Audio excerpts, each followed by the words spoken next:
जय श्री कृष्णा। राधे राधे मित्रों। अनंत चतुर्दशी की व्रत कथा। भाद्रपद की शुक्ल पक्ष की चतुर्दशी को अनंत चतुर्दशी का व्रत किया जाता है।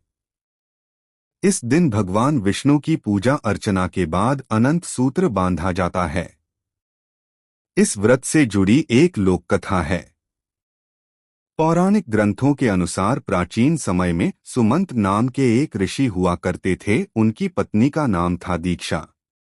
कुछ समय के पश्चात दीक्षा ने एक सुंदर कन्या को जन्म दिया जिसका नाम रखा गया सुशीला। लेकिन कुछ ही समय के पश्चात सुशीला के सिर से मां का साया उठ गया। अब ऋषि को बच्ची के लालन पालन की चिंता होने लगी तो उन्होंने दूसरा विवाह करने का निर्णय लिया।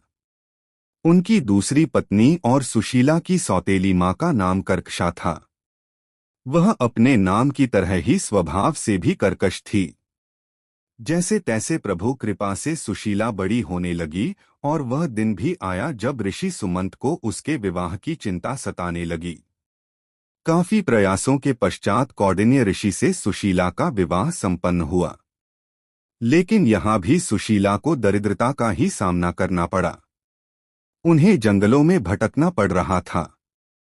एक दिन उन्होंने देखा कि कुछ लोग अनंत भगवान की पूजा कर रहे हैं और हाथ में अनंत रक्षा सूत्र भी बांध रहे हैं। सुशीला ने उनसे अनंत भगवान के व्रत के महत्व को जानकर पूजा का विधि विधान पूछा और उसका पालन करते हुए अनंत रक्षा सूत्र अपनी कलाई पर भी बांध लिया। देखते ही देखते उनके दिन फिरने लगे।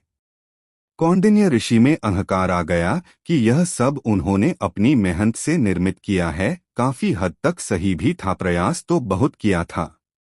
अगले ही वर्ष ठीक अनंत चतुर्दशी की बात है। सुशीला अनंत भगवान का शुक्रिया कर उनकी पूजा आराधना कर अनंत रक्षा सूत्र को बांधकर घर लौटी तो कौंडिन्य को उसके हाथ में बंधा वह अनंत धागा दिखाई दिया और उसके बारे में पूछा।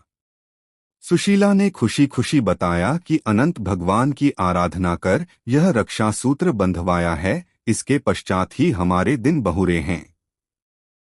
इस पर कौंडिन्य खुद को अपमानित महसूस करने लगे कि उनकी मेहनत का श्रेय सुशीला अपनी पूजा को दे रही है। उन्होंने उस धागे को उतरवा दिया। इससे अनंत भगवान रुष्ट हो गए और देखते ही देखते कौंडिन्य अर्श से फर्श पर आ गिरे। तब एक विद्वान ऋषि ने उन्हें उनके किए का एहसास करवाया और कौंडिन्य को अपने कृत्य का पश्चाताप करने को कहा। लगातार 14 वर्षों तक उन्होंने अनंत चतुर्दशी का उपवास रखा। उसके पश्चात भगवान श्री हरि प्रसन्न हुए और कौंडिन्य व सुशीला फिर से सुखपूर्वक रहने लगे।